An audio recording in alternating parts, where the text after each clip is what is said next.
Magandang umaga po sa inyong lahat.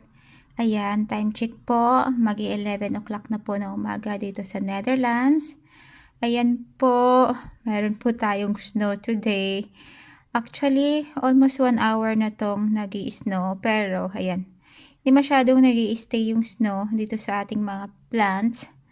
Kasi medyo windy siya yan. Makikita nyo yung yung snow. Ayan o, sobrang windy dito ngayon. Pero makakita natin medyo maputi na po yung kalsada at saka yung area doon. Ayan. Maputi na po. Ayan. Ayan. So, at saka share ko lang sa inyo guys. Ito pala.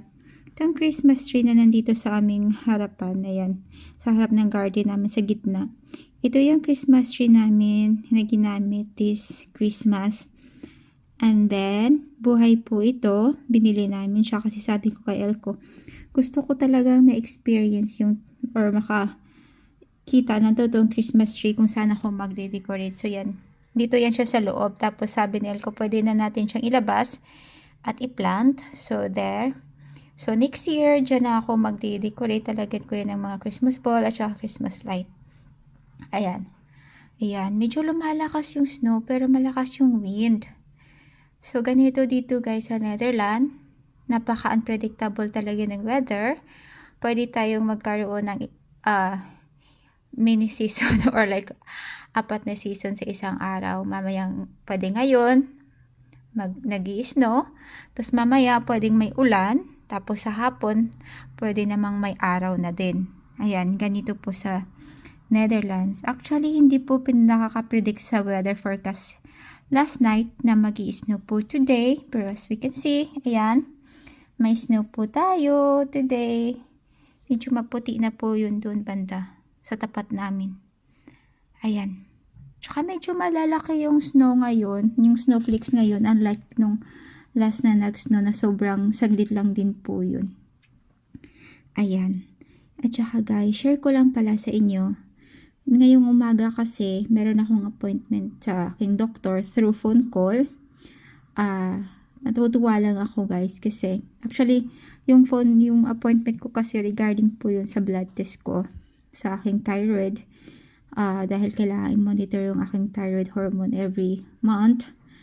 At dahil buntis ako, kailangan na naman siyang taasan dahil as per my doctor, hindi daw masyadong stable yung ating hormones. So, kailangan taasan. Pero, kaya ako na-amaze guys kasi dito sa Netherlands, pag may appointment ka at saka may mga bagong gamot ka, yung doktor na mismo ang tatawag doon sa pharmacy kung ano-ano yung mga gamot na kailangan mo. Siya na yung nagko-coordinate doon, in-explain na niya doon lahat sa pharmacy kung ano yung mga dapat mong gawin, kailan mo siya inumin, yung ganun. So, ang gagawin ko na lang today or kung kailanman, kukunin ko na lang yung gamot doon which is naka-ready na siya for me. Papakita ko lang yung aking ID.